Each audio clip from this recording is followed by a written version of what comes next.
शब्द मुफ्त में मिलते हैं।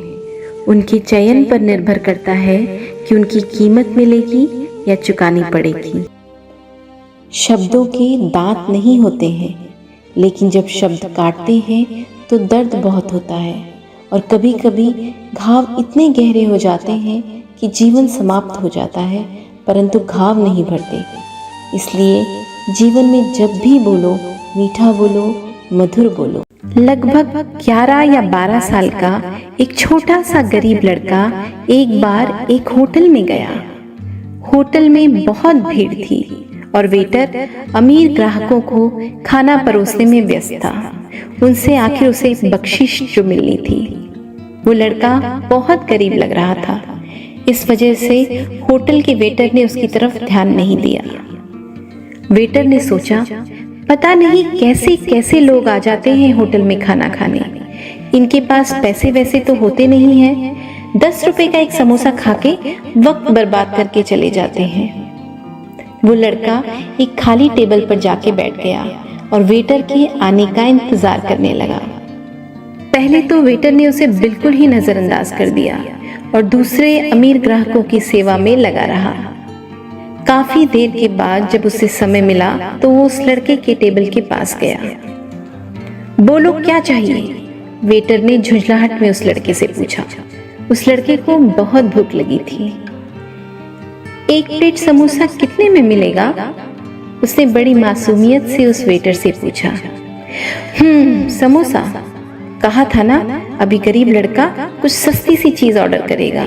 वेटर ने मन ही मन सोचा, ना जाने क्यों आ जाते हैं ऐसे कंगाल लोग हमारे होटल में।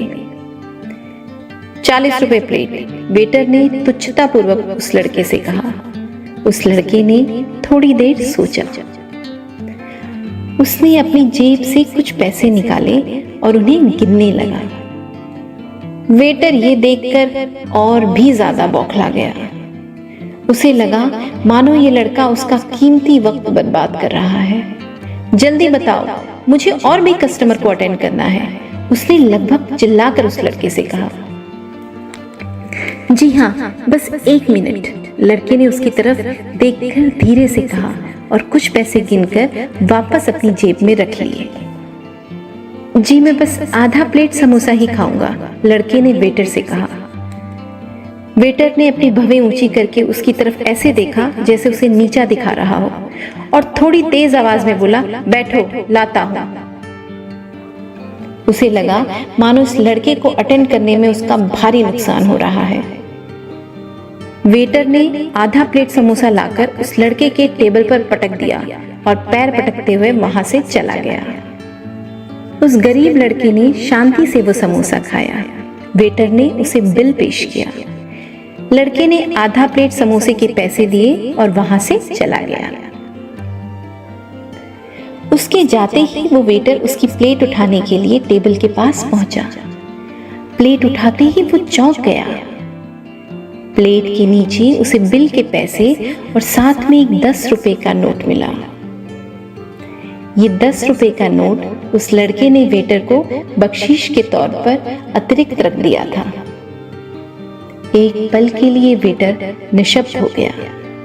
उसे समझ आ गया कि वो गरीब लड़का पैसे क्यों गिन रहा था और क्यों उसने केवल आधा प्लेट समोसा ही ऑर्डर किया। उसकी आंखों में आंसू आ गए और वो अपने विचारों पर बहुत शर्मिंदा हो गया। उस गरीब लड़के ने आज उसे सिखा दिया कि चाहे कुछ भी हो जाए, किसी के कपड़े या व्यक्तित्व से उसके स्वभाव या विचारों का अंदाजा नहीं लगाया जा सकता, बल्कि केवल व्यक्ति के कर्म ही उसके विचारों को दर्शाते हैं और उसकी पहचान होते हैं। चलने वाले पैरों में कितना फर्क होता है, एक आगे तो एक पीछे, लेकिन ना तो आगे वाले को अभिमान होता है और ना ही पीछे वाले का अपमान, क्योंकि उन्हें पता होता है कि कुछ ही समय में ये स्थिति बदलने वाली है और इसी को कहते हैं जीवन। एक गरीब आदमी ने भगवान बुद्ध से पूछा, मैं इतना गरीब क्यों हूँ? बुद्ध ने कहा, तुम गरीब हो क्योंकि तुमने देना नहीं सीखा। गरीब आदमी ने कहा, परंतु मेरे पास देने के लिए कुछ भी नहीं है। बुद्ध ने कहा, तुम्हारा चेहरा एक मुस्कान दे सकता है, तुम्हारा मुंह किसी की प्रशंसा कर सकता है। बात इतनी मधुर रखो कि वापस लेनी पड़े तो खुद को कड़वी ना लगे। रोटी कमाना कोई बड़ी बात नहीं, लेकिन परिवार के साथ रोटी खाना बहुत बड़ी बात है। मैं निकला सुख की तलाश में।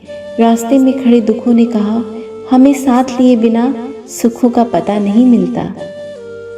अगर लोग आपकी अच्छाई को आपकी कमजोरी समझने लगते हैं तो ये उनकी समस्या है, आपकी नहीं।